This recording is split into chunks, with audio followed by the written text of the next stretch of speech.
Hey, welcome to Footy Fin. And looking ahead to international rugby this weekend, particularly the Wallabies taking on England at Twickenham.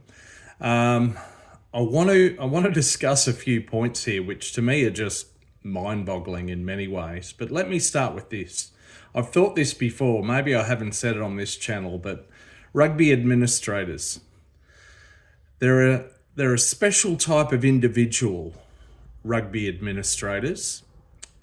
Yeah, just a special breed. And I don't say that in a flattering way.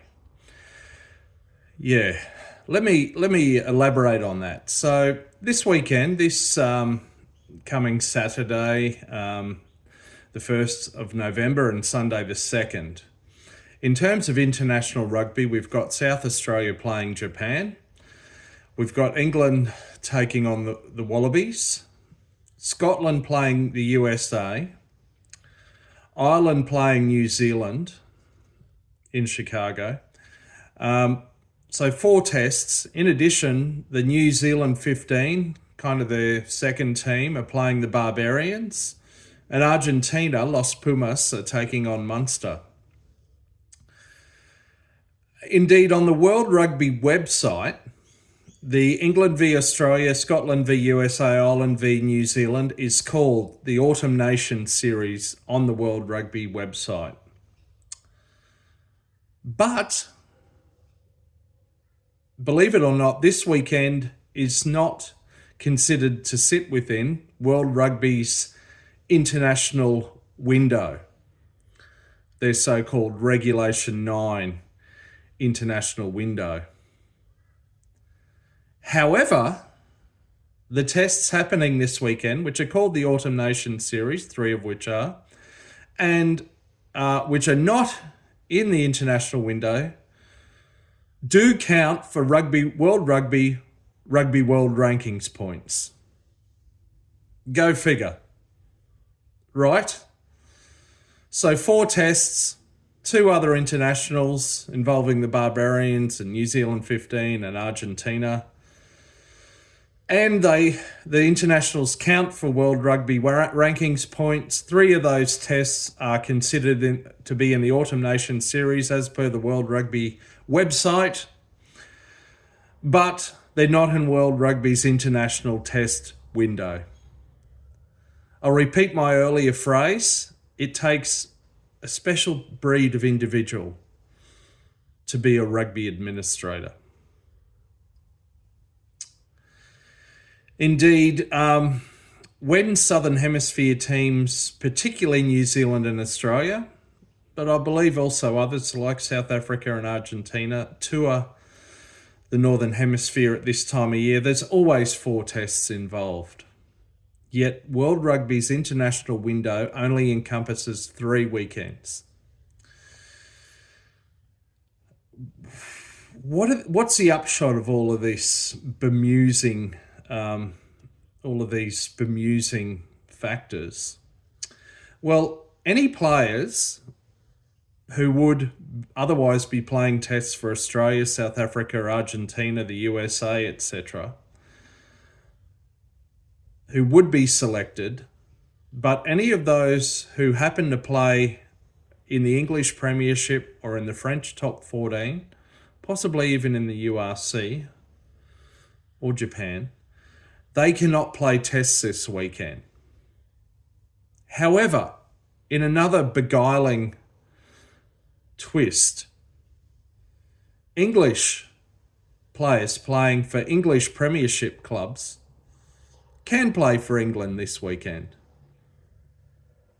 Why?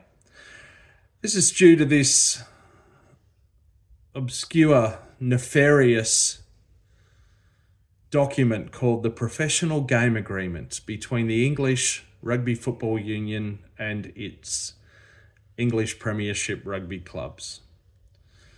So basically, the English RFU can bribe or pay off English Premiership clubs tens of millions of pounds, I believe, to release players to play for England this weekend against Australia. Yet, this agreement does not cover other nations. So it specifically favours England. Due to World Rugby policies.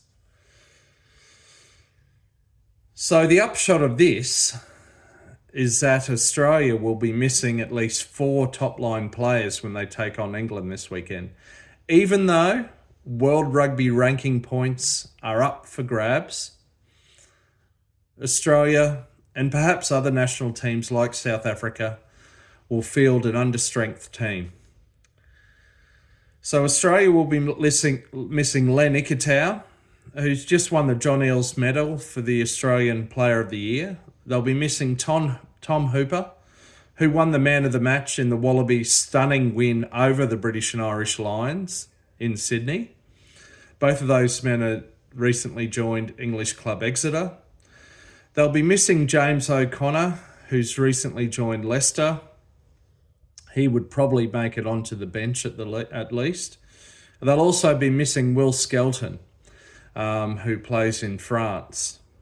But I think what will hurt most of all is the absence of Tom Hooper, with significant injuries to a couple of Australian locks, and missing Len Ikitau, the John Eales Medal. So you have to ask, on some level, is this Rugby Australia's fault? Is this Rugby Australia's oversight to schedule a match against England this weekend? I believe it is. Rugby Australia are happy to take the dollars from this test and from last weekend's test against Japan. They're happy to take the risks, increasing what's been recognised as Wallabies player burnout this season, and significantly the risk of a loss which would result in a drop down the Rugby World Rankings, which are critical for Australia because they need to end this year within the top 6 in order to be seeded for the next Rugby World Cup. I think there's an oversight here, at the very least, on Rugby Australia's part. I think they've dropped the ball here. They should ideally have scheduled, if they wanted to have this many tests, they should have scheduled to play Italy this weekend. Italy are not playing anyone. And then played England next weekend, which is within the brief international window, so that they could be at full strength. So this may well come back to bite them in terms of risk of dropping down the Rugby World Rankings and not finishing within the top 6 this year. On the other hand, you could ask the question, if England do win this match against Australia, will England and its RFU have won this in part through nefarious back office machinations? Time will tell, I guess. But it's a ridiculous state of affairs, if you ask me. 4 test matches happening, 3 of them called the Autumn Nation Series by World Rugby. World Rugby rankings points up for grabs, but not considered to be in the international window by World Rugby. Ridiculous. Ridiculous. And yet, coming out of World Rugby, somehow it doesn't surprise me. It makes me wonder, maybe there is a place for R360 in the game of rugby. Who knows?